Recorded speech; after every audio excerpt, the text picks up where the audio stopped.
Nabiso, il y a une grande famille, papi et mamie TV. Nzamba za bien, d'un toloba toujours. Naïe na journal lo, coupe sebino sous bambou, t'es vraiment belé.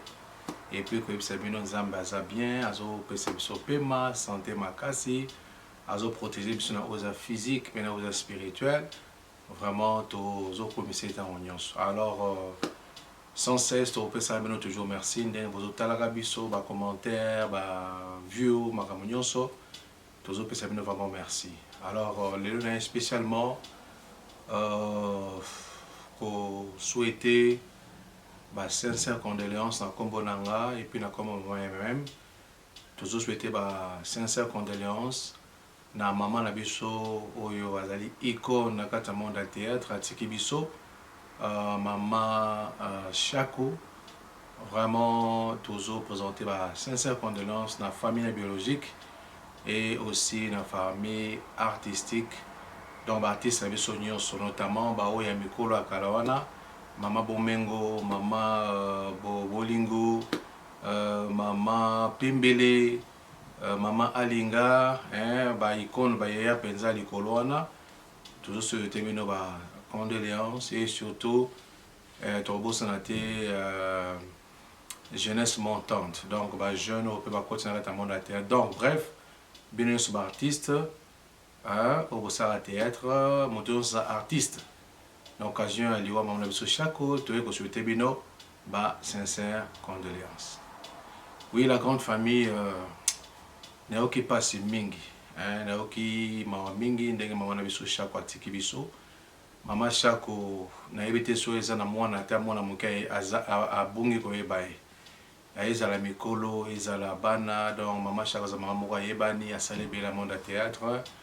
Je me sens vraiment indigné ndenge maman wana kufeli bandeko nanga pasi ya lino eke na koboma moto lokola maman Chako pasi ya lino eke na koboma moto c'est vrai bandeko nanga moto zo soko kokufa mais za baliwa mosusu tokoki ko prévenir yango donc ekufeli maman na biso Chaka kufi esalinga personnellement kanda makasi et puis pesi biso pasi et pesi biso vraiment mawa donc maman Chaka na âge na ye abeli mino akena hôpital baki olongola ye mino 3 dents balongola ye mino misato à la fois.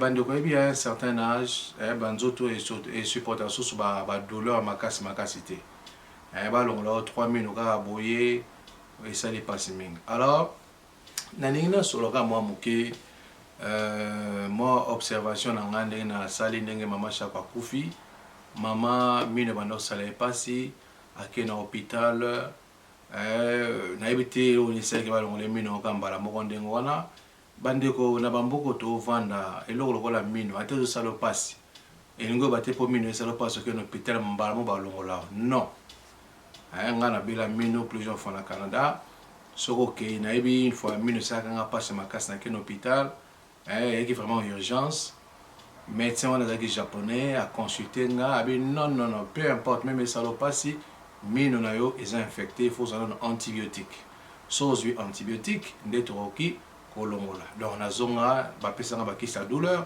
na banda cure antibiotique ti de la pesaki ngai na zonga na hôpital et puis balongola ngambi donc ils ont la procédure pour na longola mutu mino donc mambebele semble mboka na Congo ezali inacceptable donc maman wana est na hôpital mino compliqué tant balongoli a zonga na hôpital place balongola ke mino accueil za malamu te négligence totale. Bandeko nanga na yebi ke maman Chaka na biso akufi atiki biso déjà mais za ba maman Chaka ebele na kati ya Congo maman Chaka lelo yo eleki na média po ayebani et bon ba maman Chaka oyo bazo bela ezo yebana te donc mboka na biso to ko kufa ka boloko ba nyama ba mo kufa ka loka bangungi to lande biso mo to maman Chaka akufi ba memi ebembe na ye na centenaire ba lobaki non place ezate ba memi na moi bisika ba morgue za ba place ezate donc ezolakisa que ba morgue za kotonda ba morgue za kotonda po ane po bato bazo kufa tellement que bandeko webi façon oyo biso ba congolais to mo kufa na mboka na biso tout le monde est normal, tout le monde sait quoi tout mais ça non, c'est normal.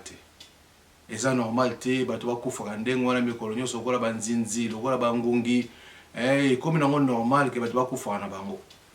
Bandeko nga avant na ya na poto na les rappelle moi certains pays d'Afrique, notamment la Côte d'Ivoire, na moi temps la personne na Côte d'Ivoire, donc soki muta kufi ba otia morgue na me va na morgue pendant 1 mois. Et lokola fête, bazo lamba, bazo na poko ba rassemblement. Donc après 1 mois, babimisi corps et puis bakeko kunda musali quoi. Na tout na pas ça ma babino parce que bakufaka pamba te. En tout cas, bande konanga ezosala vraiment malamu mingi te. Koyoka mama chaque temps à un hôpital, ba bien ezaki na carte de membre ya fondation. Donc carte de membre ya fondation mama présidente. Sona ko lo bango ndenge wana. Bon, est-ce que en Afrique, président Moutasala Gezaka, papa, to na maman pe asalaka. Au moins na papa aza président, mais maman pas za na mambo mo boye aba kompeka mutambongo. Est-ce que namboka vraiment faut mambota mbola ndenge wana? Est-ce que moi ezate namboka na biso gouvernement a installé système mo boye de santé oyo mutu nyonso akoki ko bénéficier na yango. Est-ce que moi ezate na mboko za riche ko la Congo, na mboka munene ko la Congo? Je me sens vraiment indigné comme on a mutu kwa mama chaque kufaka boye. Et puis na bande ko muso bazo kufaka boye. Gratuitement kaka boye, likola négligence ainsi de suite. Bande ko nanga nde nazawa na porte-monnaie nanga naza na auto benga carte na auto benga carte de santé. Na mekolakisa bino eza pasi mingi mpona mboka na biso Congo eza mami ouais. Donc bandeko nanga oyo ezali carte de santé babengaka boye biso tobenga yango boye awa na Canada. Donc carte oyo nga naza nango mwasi nanga aza nango bana nanga nyonso baza nango. Donc na mboko tozovanda mutu nyonso aza mokanda aza na oyo abengaka carte de santé. Donc nde nazawa na beli place nyonso malade eka ngai babenga ambulance ekoya ezwi ngai ememi nga d'urgence na hôpital bakopesa nga basoin nyonso oyo esengeli mpona malade na ngai. Ata malade eka ngai na niveau États-Unis kaka partie ya carte de santé na nga oyo bakosoigne nga très bien baotala te ko soki nazalaka président so nazalaka mwana ya général baotala te so nazala mwana ya colonel. Donc mutu nyonso oyo aza canadien na mboko oyo aza na obenga carte de santé ou bien bato nyonso baza ba résident na kati ya Canada baza na obenga carte de santé. Même bato baza ba réfugié na bamboko tozovanda baza na ya boité mais ezala kola moi papier za na photo na yo mutu nyonso aza quand même na droit ya soin na mboka na ye esika azali kovanda. Est-ce que y moyen ezate na gouvernement na biso congolais ba instaurer système moko ya soin oyo mutu nyonso ko bénéficier nango? Ok, so bopesi kaka batoka ba comédien baza na carte ya membre baza na carte ya membre ya fondation. Donc fondation ezaka ka couverture ingoloba assurance maladie aux supporter na mwasi ya président. Na habité soki na se tromper. Est-ce que mwasi ya président il faut seulement groupe moko bozo supporter ba soin na bango ou bien peuple bozo benga congolais moi système moko za l'installer oyo mutu nyonso akoko bénéficier na besoin de santé. Bande kuna ki passe mingi pona lewa ya mama chako pindenga kofeli. Mutazoka pasi, mutaye na urgence, azali kolela, le temps c'est l'argent. Obi bande ko moso sa kufi. Ole ba gagnera mutu tanga zana na bomoy. Prise en charge, fallait ba prendre en charge, ba scanner, ba soigner et puis tozomona hôpital munene ndenge wana chaise roulante ezaka moko. Mais ça c'est de la pure blague. Kabamba l'hôpital wana chaise roulante ezalaka moko. Bandeko za bilo reko salamate. Biso bamboko tozovanda ozomona so par exemple olingo sala osombi église. Avant ezala église, ezala ba norme. Bazoko obligé, il faut en autant de parking, il faut en ba toilette ya handicapé, il faut en eloko boy.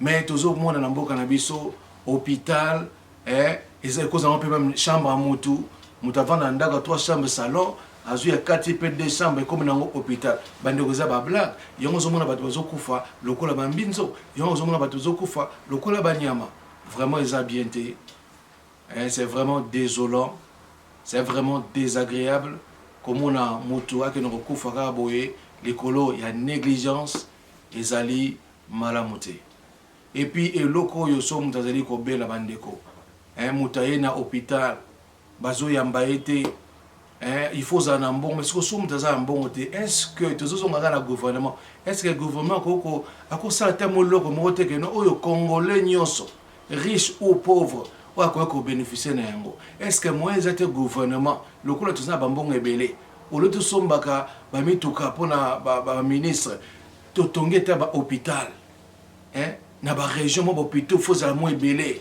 bachaise roulante ça coûte combien na bamboka opoto botie bachaise roulante wana ezali ezala quand même bahôpital na biso eza quand même na banorme moko to respecter quand même banorme oyo na eloko babenge hôpital hôpital ekozala ndako ya moto te hôpital ekozala 2 chambres salon te donc bandeko esali vraiment pasi esali vraiment makomona ndenge mama na biso akufeli bandeko na ngai ntango tozalaki na classe totangaka richesse ya mboka bazola soki richesse ya mboka ezali biloko eza mabele bacuivre bacolton badiamant baor ainsi de suite mais ngai nakokola na ye kocomprendre que non richesse ya mboka bandeko eza biloko eza na se ya mabele te eza baminere te mais richesse ya mboka ezali population bandeko richesse ya mboka ezali population ozomona bamboka oyo tozali pandémie ezoservir mokili mobimba bana na biso bazotanga na ndako nga bana nga na momo bazotanga na ndako donc oza deuxième année bazotanga na ndako le gouvernement azosombela bango baordinateur bazofuta baenseignant ainsi de suite est ce que gouvernement na biso akosalaka baaction te pour population oyo ezali richesse ya liboso ya mboka ezala mpe malamu mboka lokola Congo mboka riche lokola Congo courant eza te mai eza te tantôt courant ye tantôt courant ekei courant ekokata na oyebi ere ekata na te ere ekozonga bandeko oza na téléphone moyo charge eza est ce qu'il y a pas un moyen oyo l'état na biso akoki vraiment kosisa ta likambo oyo courant ezala stable na mboka mai ezala stable na mboka ata moto aza na eloko akolia te azala mai quand même ya kosokola azala quand même na courant akokotala mwa télé akoko se distraire moi biloko ezali moi élémentaire aux population singla azala nango est-ce qu'il y a pas moyen vraiment nazoloba avec toute indignation komona ekofeli mama na biso akufi na négligence totale na abandon total donc naoki mama nazoloba ntango mama bimpendo alongoli masque asali makelele nde basali quelque chose est-ce que vraiment po moto basoigner na hôpital fo ozala kaka artiste comédien est-ce que il faut kaka bang lokola bango baza bacomédien koleka na média tosala quelque chose mais non tout congolais aza na droit ya basoin ya kitoko na kati ya mboka bandeko en tout cas situation esali biso vraiment pasi toza nga mposo mona aza vraiment indigné komona biloko ya boye ntina 21e siècle ezosalama na mboka na nga Congo vraiment eza pasi mingi epe eza mawa mingi alors nakosukisaka na koloba boye bandeko oboza chance olanda nga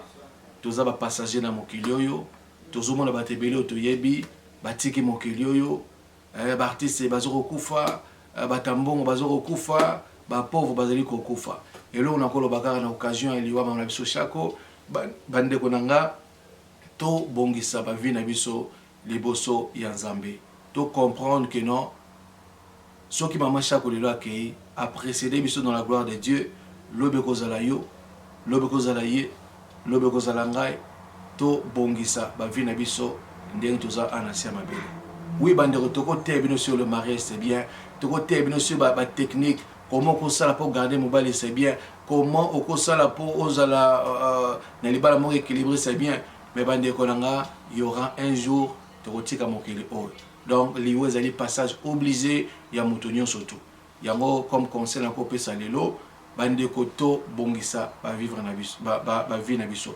nalobaka souvent to vivre sainement to vivre bien to éviter baconflit na bato to éviter kosala bato mabe tous bon ça va venir en règle les bosso en Zambé et puis les bosso yabato.